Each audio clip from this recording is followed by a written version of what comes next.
Olá, meus queridos, estamos de volta. Agora vamos falar sobre ainda a convivência familiar. No entanto, quando os pais estão privados de sua liberdade, ou seja, quando os pais estiverem presos, como é que o ECA tenta assegurar o direito à criação no seio da sua família para a criança e para o adolescente?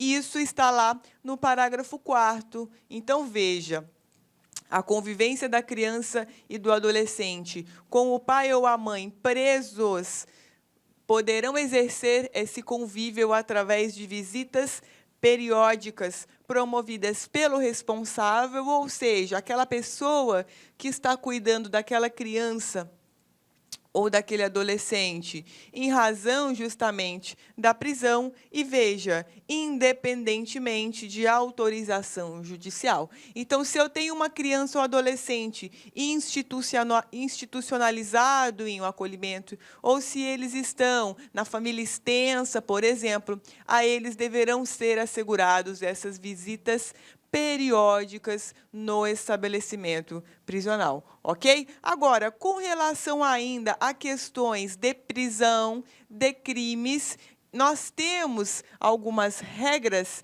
que funcionam da seguinte forma: se eu tenho um pai ou uma mãe preso, ele, em regra, não vai perder o poder familiar. Ou seja, o pai ele é condenado por tráfico, encontra-se no cumprimento de pena pelo crime de tráfico. Ele vai perder o seu poder familiar? Não, em regra não. Tanto é assim que o próprio ECA prevê que poderão haver visitas periódicas. Então, ora, se o ECA diz que a criança ou o adolescente deverão visitar periodicamente seus pais, é óbvio que eles não vão perder o poder familiar em razão dessa condenação. Agora, se eu tiver esse pai ou essa mãe condenados por crime doloso, sujeito à pena de reclusão, praticado contra o próprio filho ou filha, aí a história muda. Aí nós vamos ter uma hipótese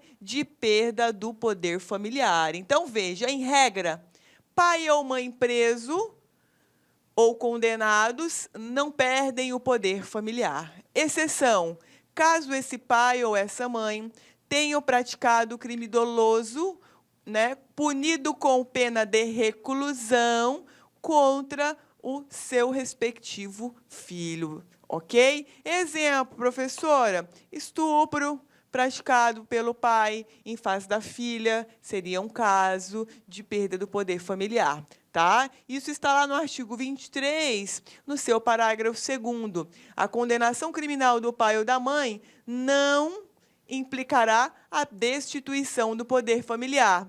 Destituição, perda, A perda do poder familiar, exceto na hipótese de condenação por crime doloso, sujeito à pena de reclusão, contra filho, filha ou outro descendente. Tudo bem, pessoal? Então, vejam que essas são as considerações com relação ao pai e à mãe presos. Agora, mudando de assunto, vamos falar, já que tratamos aqui de uma hipótese de perda do poder familiar, vamos, portanto, agora abordar a questão da ação que é proposta para suspender ou causar a perda do poder familiar. Então, como é que funciona isso? Então, se porventura um pai ou uma mãe pratica um crime doloso, por exemplo, punido com pena de reclusão, em face do seu filho, como é que ele vai perder esse poder familiar? Veja,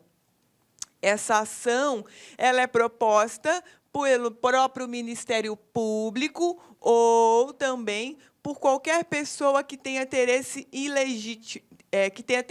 legítimo, ok? Contra um ou ambos os pais do menor. Então, regra Ministério Público ou qualquer pessoa que tenha um interesse legítimo, ok? Com relação a um dos pais ou a ambos os pais, tá? Essas ações, elas são regidas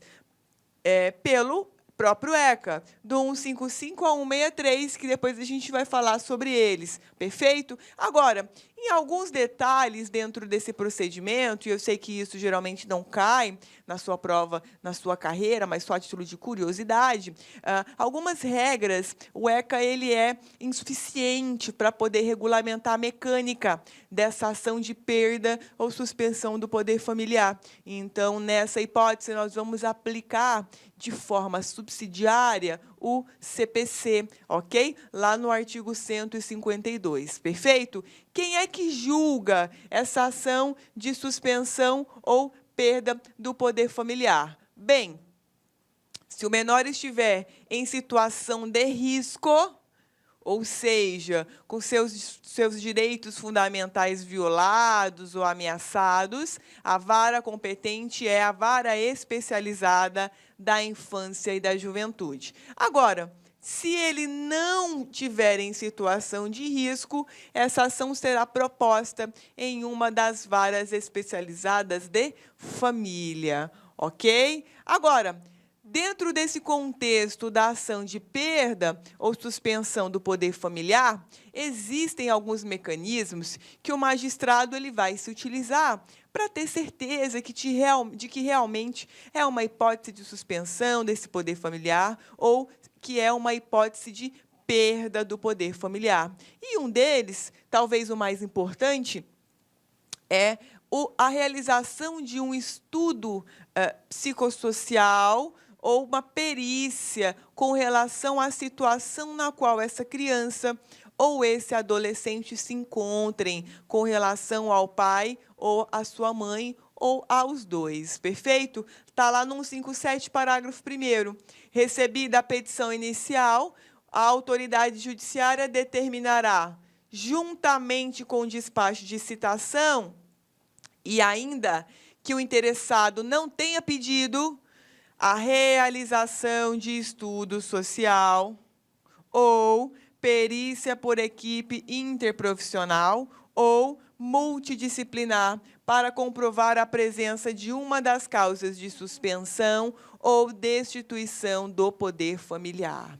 Perfeito? Então, veja que isso aqui é algo de praxe. Então, o magistrado, logo que receber, automaticamente ele vai determinar, ok? Agora, nós temos uma situação interessante também, que ocorre nos casos em que os pais que estão ali prestes a perder ou ter suspenso seu poder familiar, eles sejam indígenas. Então, o parágrafo 2º, ele trouxe uma especialidade com relação a isso. Veja, quando eu tenho pai oriundo de comunidade indígena, além desse relatório, dessa perícia psicossocial, a gente vai ter a intervenção junto à equipe interprofissional ou multidisciplinar de representantes do órgão federal responsável pela política indigenista. Perfeito? Geralmente a FUNAI. Tá? Então, nesse caso,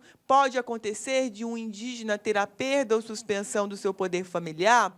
Pode sim, especialmente naquelas hipóteses em que os indígenas eles estão meio integrados ali com a sociedade, conosco. Então, nessas situações, são mais comuns a perda ou suspensão do... Olá, meus amigos, minhas amigas, eu sou o professor Lac. Inicialmente, peço desculpas a você porque nós interrompemos o seu estudo. Mas essa aula é uma aula demonstrativa, ela significa apenas aí 30%, 40% da aula normal.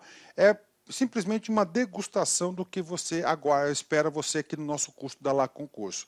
Nós aqui da La Concurso, nós fizemos uma super preparação pedagógica para atender, para arrebentar,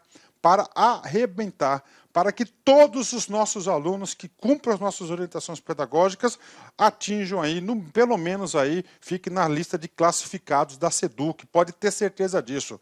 Em 2017, 2018, nós tivemos o concurso da SEDUC e só do online nós tivemos mais de 1.000 alunos aprovados dentro do número de vagas. Então isso nos habilita a oferecer aí a melhor preparação para a SEDUC Processo Seletivo 2021, que vai orientar todas as contratações temporárias da SEDUC para o exercício de 2022, né?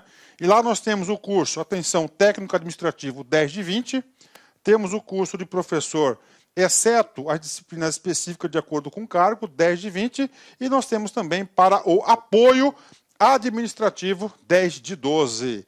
Bacana? Gostou? Clica aqui embaixo e faça a sua matrícula. Um forte abraço, fique com Deus. Tchau, tchau. Clique lá.